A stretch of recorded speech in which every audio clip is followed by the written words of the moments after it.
Hello, magandang araw. Ayan, pansit. O, diba? Tikman na po natin yung aking niluto. Ang sarap po ng pansit.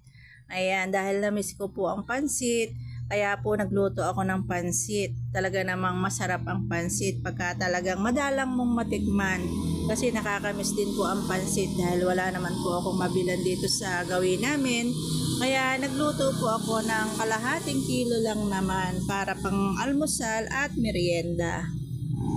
At eto, nagisa na po ako pala ng bawang. Ayan, inuna ko ang mantika, bawang, sinunod ko na ang sibuyas at yung panahog ko pong karne kasi po konti lang naman. Pamemis-memis na luto lang po yan. Ayan. At nilagay ko na po yung aking mga gulay. Ayan. Siyempre, halu-haluin po natin yung ating mga gulay para magpantay yung pagkakaluto nito. At ito po ay ihahapko ko lang para hindi siya lusak, diba? Masarap po kasi kainin yung gulay kung ito ay malutong-lutong pa. At ayan na po, nilagay ko na yung aking soy sauce. Ayan, o yung toyo. At nilagyan ko na rin siya ng pampalasang paminta. At saka, syempre, nilagyan ko na rin yan ng seasoning.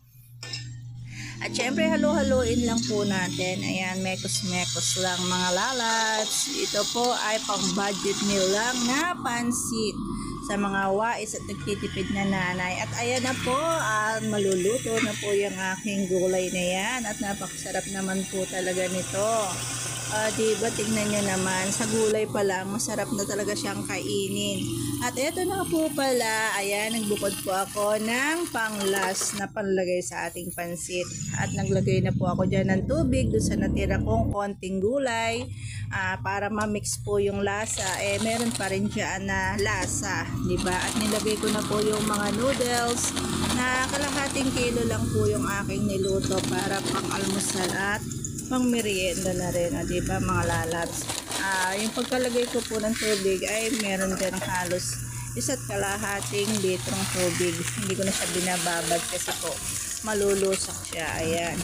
Kaya po nilalagay ko yan pagka sa huli yan, pagka napakuluan ko na yung tubig na may gulay. Kasi po pag nababad yung noodles, minsan nalulusak yung pansit. Ayan po, at nilagay ko na dyan at lumalambot-lambot na po yung mga noodles ko. Ilubog lang natin sa tubig para lumambot siyang mabuti, diba? Ganyan lang po yung aking pagluluto ng pansit. At syempre, lagyan natin ng pampasarap. Choice nyo na rin po yan kung gusto nyo lagyan ng cubes na pampalasa po ninyo or seasoning. Nasa sa inyo na po yan kung gusto nyo lagyan ng seasoning. Ako po kasi naglalagay niyan para mas masarap naman yung ating pansit mga lalabs. O diba, lusak na po yung ating pansit. Hindi pa pala yan lusak, as in ano lang siya, naghiwa-hiwalay. O diba, kumbaga naghiwa-hiwalay na po siya dahil nababad na po yan sa tubig. O diba, halu-haluin na po natin para magpantay at maluto lahat yung ating pansit na noodles. O diba, halu-haluin po natin para lahat ay mag-mix. O diba, ganyan lang po ang aking pagluluto ng pansit. Siyempre, lagyan ulit natin ng konting seasoning. Ayan, choice nyo na po yan kung naglalagay kayo ng seasoning or hindi. At lagyan po natin ng paminta para mas masarap naman yung ating nilulutong pansit. O diba? Siyempre, halu-haluin nyo lang mga lalaps para mag-mix din yung ating mga seasoning at yung ating paminta sa ating nilulutong pansit. At syempre, lagyan po natin ng soy sauce o toyo. Ayan. Para po kumulay naman yung pansit natin, di ba? Kasi mas masarap talaga yung nasa tamang timpla. Syempre, tansya-tansya lang.